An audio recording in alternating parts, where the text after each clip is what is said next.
Hello and welcome. Welcome to Kitchen Design Experts. This is the channel that tells you all you need to know about kitchens, kitchen design and kitchen appliances. My name is Robin Holt and today I'm going to be talking about walk-in pantries. We get asked for this an awful lot and it's becoming more and more popular, and there's very good reason for its popularity. So why would you want a walk-in pantry? Obviously, storage.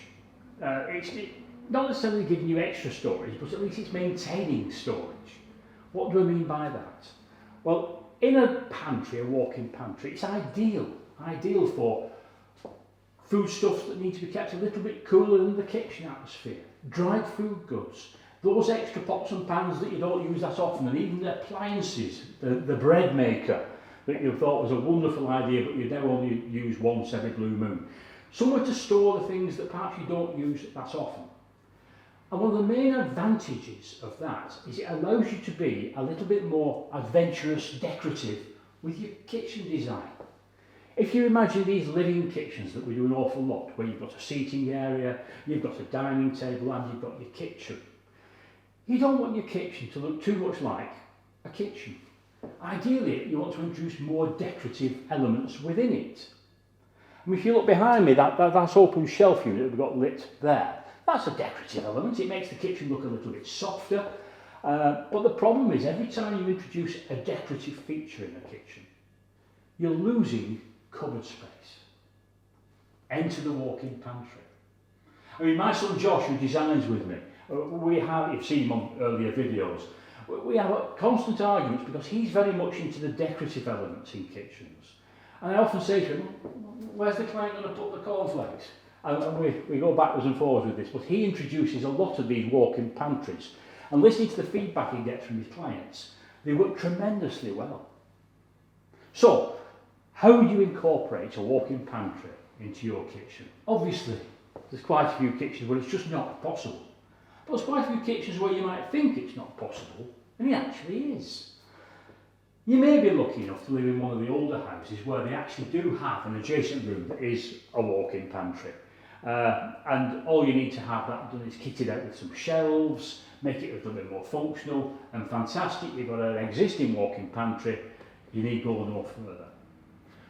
Sometimes we suggest to clients who've got an adjacent utility room that's kitted out for the washer and the dryer, perhaps they could make more use of that. Perhaps with a little redesign in the utility room, we can get more cupboard space for them in there, and it can act as a walk-in pantry. But you can also look at a kitchen design and build in a pantry within that design. And really that's what I want to talk about today more than anything else. And one of the key elements of having a walk-in pantry designed into a kitchen is what we call the walk-through door system. Now, the walk-through door system, there's an example of it here behind me. In this little run of kitchen cabinets here, we've got some tall housings at the far end with the oven built in. We've got the sink in the middle here, and what ostensibly looks like another tall housing here.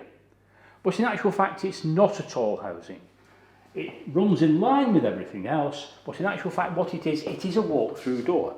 You give it a push, it opens up, and there, voila, you're walking through into what we have here, which is actually a utility cum pantry area. And we use these an awful lot. As you can see, when you shut it away, it looks just like a normal kitchen cabinet. So let's go into a little bit more detail about these walk-through door systems. One of the key elements about having a walk-through door is that it actually looks as though it's disguised as the rest of the kitchen. And the important part of that is the plinth recess at the bottom. Basically, that plinth recess should run in line with the rest of the kitchen, so this will look just like a normal cupboard. One of the problems is that the plinth in the rest of the kitchen is set back away from the door, because you've got to get your toes to fit underneath. So you have to ensure that this plinth, similarly, is set back away from the door. This can cause problems because usually what people would do is fasten the plinth to the back of the door and it opens with the door. The problem with that is it's then not in line with the rest of the plinth. If you set the plinth back and fix it so the door opens separate to it, then you've always got to step over the plinth when you're walking through, which is no good because somebody's going to kick it and trip up over it. So you have to come up with a method whereby the plinth is recessed back but will open with the door. Before I show you that method, let me just give you a little word of warning when you're putting these in. Look at the floor in front of the door. Make sure that there are no lumps or bumps in that floor, because if there are, when you open the door, the plinth might catch those lumps and bumps. So either they have to be levelled out, or you might have to leave a little gap at the bottom of the plinth. So let's have a look at how we achieve the recessed plinth opening on the back of the door. Okay, so here you can see the back of the door. The door is open and you're looking down the inside back of the door. And you can see that there's quite a clever little piece of metal being formed there that's purpose done for this situation, which recesses the plinth back off the door and hence solves all the problems with having fixed plinths or plinths actually fastened to the very door itself. And it's quite innovative. We use this an awful lot, and this is supplied by the people that do our kitchens. This is another view of the same piece of kit, looking at it from actually standing inside the pantry unit, and again you can see how it recesses the plinth back.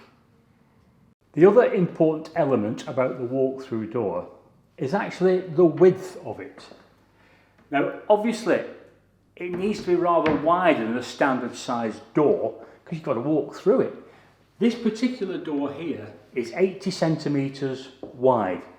Usually with most kitchen companies 60 centimetres is the widest you can go to.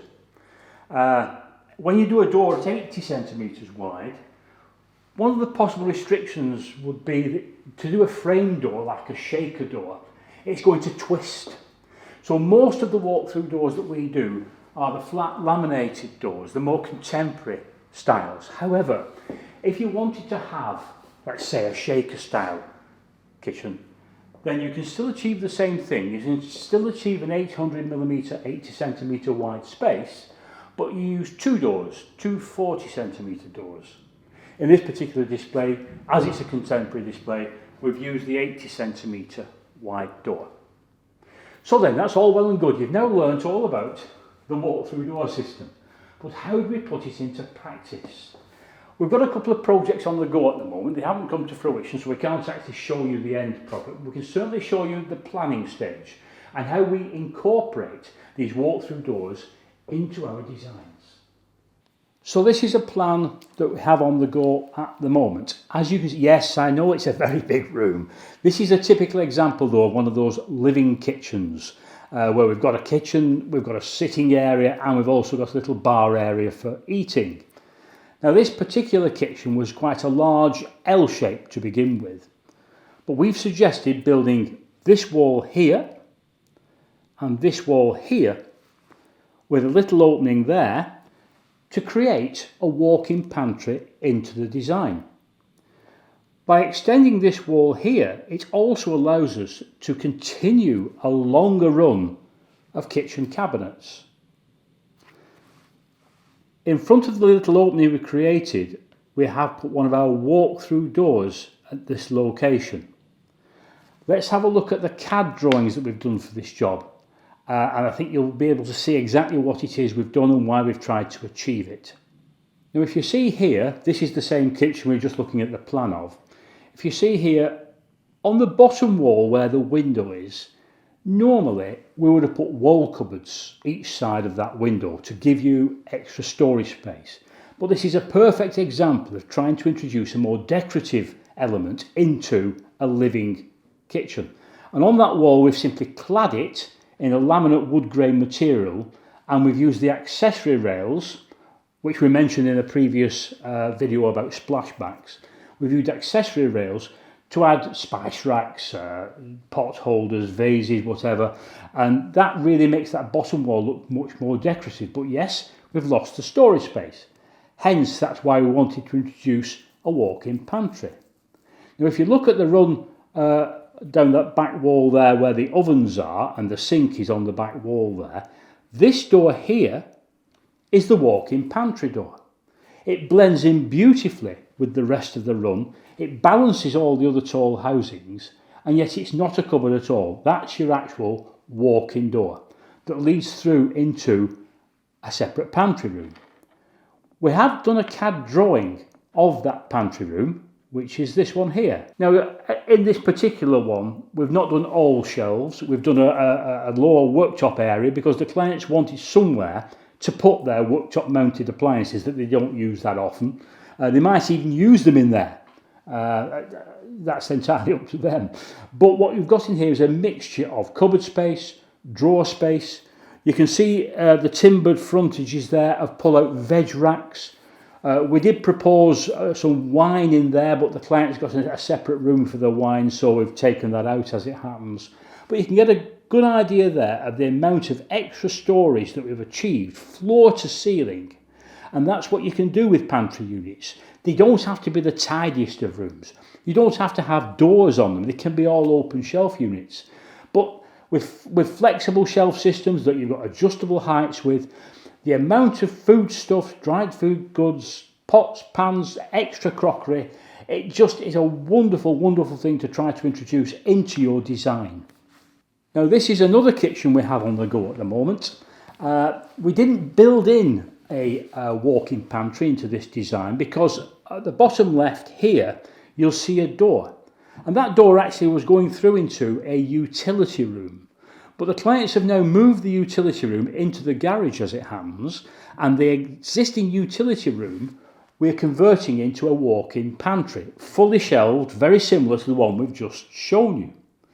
So one of the things about this particular design is we've used the walk-through door again here, simply to be able to continue the run and make it look much more like a fitted kitchen. Because the particular client wanted a tall oven housing, a fridge freezer housing, or in fact 2 fridge freezer housings, but they also wanted a pull-out larder cupboard, which is over there. Now, the original design was like this, where you can see we left a gap to allow for the door, the existing door, into the pantry. However, that looked very poor. When you look at the CAD system drawings, here you see the one without the walk-through door. Here you see the one with the walk-through door. And you can see straight away that it's a much neater look to it. That the pull-out larder on the far side of the design doesn't look like it's an afterthought just stuck there. And again, this is a perfect example for the use of a walk-through door system. Okay, that's it for walk-in pantries. Obviously, if you've got any questions whatsoever, please put them in the comments box below. We will get back to you. I hope that's opened your mindset a little bit to walk-in pantries and how perhaps, if you're having a new kitchen design at the moment, you could consider trying to build one in. Speak to your kitchen designer.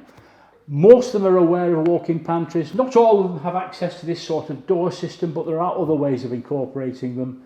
And I have to say, they are extremely useful additions to your fitted kitchen. I hope this has been of interest to you, and look forward to seeing you again next time. Thanks for watching. Bye bye.